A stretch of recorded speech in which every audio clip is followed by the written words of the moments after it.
আসসালামু আলাইকুম প্রিয় দর্শক, আমরা আছি রমনা পার্কে। রমনা পার্কটি অবস্থিত আসলে ঢাকার কেন্দ্রীয় স্থান আসলে এটি। ঠিক পাশেই রয়েছে সরোয়ার্দী উদ্যান। এই সরোয়ার্দী উদ্যানেই কিন্তু আজকে বিশ্বর অনেক বড় একটি আপনার আন্দোলন বলতে পারেন, একটি ফিলিস্তিনের পক্ষে ইসরায়েলের বিপক্ষে একটি আন্দোলন, যেটি গড়ে উঠেছে মানবতার পক্ষে, যেটি ছিল মূলত মানবতার জন্য, যেটি কখনো কোনো কোনো ধর্ম, কোনো বর্ণ, কোনো সব কিছু নির্বিশেষে, কালো সাদা সব নির্বিশেষে এই সরোয়ার্দী উদ্যানে আজকে একটি আন্দোলন গড়ে তুলেছিলেন বাংলাদেশের জনতা। সারা বাংলাদেশব্যাপী বিভিন্ন জায়গায় থেকে মানুষ চলে এসেছেন এই সরোয়ার্দী উদ্যানে।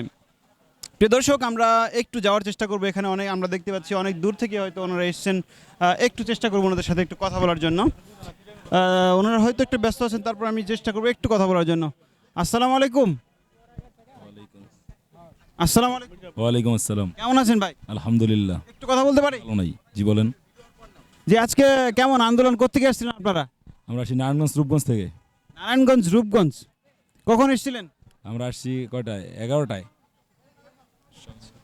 তো এই সারা দিন ব্যাপী আপনারা আন্দোলন করলেন, কেমন অনুভূতি, কি কি করলেন, কি আপনার কার্যসূচির মধ্যে কি ছিল? কার্যক্রম ছিল যে লং মার্চ ছিল আর কি, লং মার্চ ফর গাজা। এখানে ছিল আমাদের যে গাজাতে যে নৃশংসতা হচ্ছে এটার বিরুদ্ধে আমাদের আন্দোলন ছিল। মূলত এটাই ছিল যে আমাদের মুসলিম ভাইদের উপর যে অত্যাচার নিপীড়ন হচ্ছে, আমরা আসলে এটার বিরুদ্ধে আন্দোলন করতে বিশ্ব যে যারা আছে ওদের যাতে নজর আসে, ওরা তো আসলে এই করতেছে না, এই জন্য আমরা আসা আর কি। জি প্রিয় দর্শক, আসলে আপনারা শুনতে পেয়েছেন আসলে এই প্রিয় বিশ্ববাসীকে আসলে এই নজর কাড়ার জন্য আসলে এই আন্দোলনের কার্যসূচি আজকে হাতে নিয়েছেন আসলে বাংলাদেশের মানুষ, পুরো বাংলাদেশের মানুষ আসলে এই কার্যসূচিতে অংশগ্রহণ নিয়েছেন। কার্যসূচি হয়েছে আজকে সরোয়ার্দী উদ্যানের। লাখ লাখ মানুষ আসলে অংশগ্রহণ করেছেন। আপনারা দেখেছেন হয়তো সারা দিন নিজে আসলে কত মানুষ এখানে অংশগ্রহণ করেছে। আমি জানতে চাইবো যে আপনাদের এই দেখতে পাচ্ছি সবাই মোটামুটি সেম একটা ড্রেস পরে আছেন, এর কারণ কি? এখানে পরবর্তী কিনেছেন নাকি আগে থেকে প্ল্যানিং ছিল আপনাদের? হ্যাঁ, আগে কেনা আছে। আর এদের প্রতি ভালোবাসার থেকে, যে মুসলিম ভাইয়ের প্রতি মুসলিম ভাইয়ের যে ভালোবাসা আন্তরিকতা, এর থেকেই আমাদের এটা পতাকা কিনা, টি শার্ট কিনা বা বেস কিনা, এর থেকেই। জি প্রিয় দর্শক, এটা কিন্তু না বললেই নয় যে পৃথিবীর এক প্রান্তে রয়েছে ফিলিস্তিন, আর এক প্রান্তে রয়েছে বাংলাদেশ।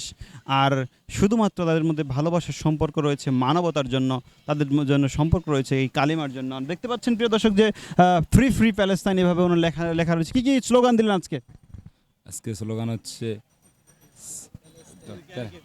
হ্যাঁ, তুমি কি আমি কি ফিলিস্তিন, আরো কি জানি ছিল।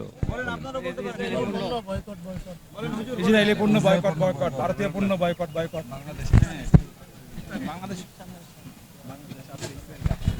জি, আমাদের আজকে স্লোগান ছিল এটাই যে ইসরায়েল জিন্দা, ফিলিস্তিন জিন্দাবাদ, ইসরায়েল নিপাত যাক, ইসরায়েলি পণ্য বয়কট বয়কট। হ্যাঁ, তারপর আরও ছিল যে হ্যাঁ, তুমি কে আমি কে ফিলিস্তিন ফিলিস্তিন। হ্যাঁ, এরকম ইগিলি ছিল আর কি আমাদের। জি, এটাই। আপনি কি ইসলামিক স্কলার, মানে কোনো মাদ্রাসার ব্যাকগ্রাউন্ড? মাদ্রাসায় বলতে স্বাভাবিক দুনোদিকে মিলাই জিলাই পড়ানো হয়েছে।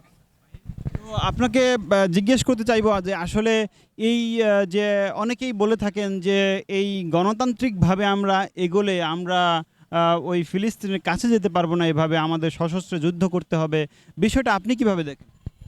যে আমি যেটা মনে করি যে সশস্ত্র যুদ্ধ ছাড়া ফিলিস্তিনকে মুক্ত করা সম্ভব হইব না। ঠিক আছে, আমরা এইভাবে গণতান্ত্রিকভাবে যেহেতু করতেছি কিন্তু কোনো কাজ হইতেছে না।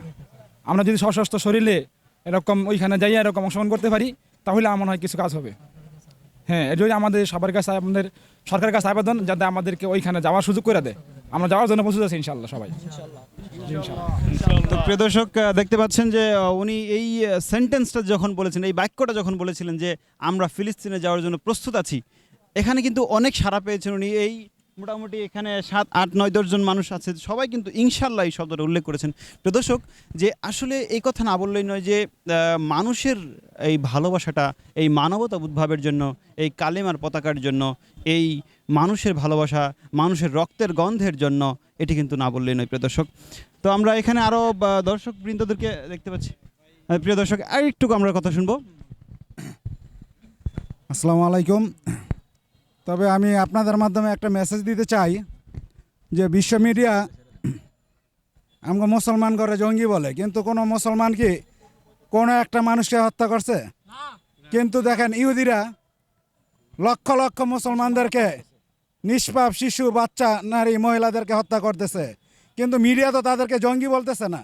তো সেই জন্য আমি আশাবাদী যে আপনারা ইহুদিদেরকে জঙ্গি হিসাবে আখ্যায়িত করবেন। আর আমাদের স্লোগান হবে যে আমরা আজকে সারাদিন বিক্ষুব্ধ জনতা আমরা স্লোগান দিছি যে ফিলিস্তিন ফিলিস্তিন জিন্দাবাদ জিন্দাবাদ, আল আকসা আল আকসা জিন্দাবাদ জিন্দাবাদ।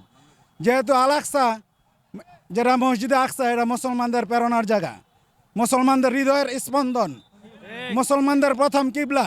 আজকে ইহুদিরা মুসলমানদের কিবলাকে অবরুদ্ধ রাখছে, ওইখানে মুসলিম ভাই বোনদেরকে নামাজ পড়তে পর্যন্ত দিচ্ছে না। নামাজরত অবস্থায় সেহরির সময় ঘুমন্ত মুসলমানদের উপর যারা নির্বিচারে বোম্বিং করতে পারে, হাজার হাজার নিরপরাধ নিরস্ত্র ফিলিস্তিনি ভাই বোনদেরকে যারা হত্যা করছে, যারা শহীদ করছে, তাদের রক্তের বদলা আমরা নিবই নিব ইনশাল্লাহ। একদিন না একদিন নিবই ইনশাল্লাহ।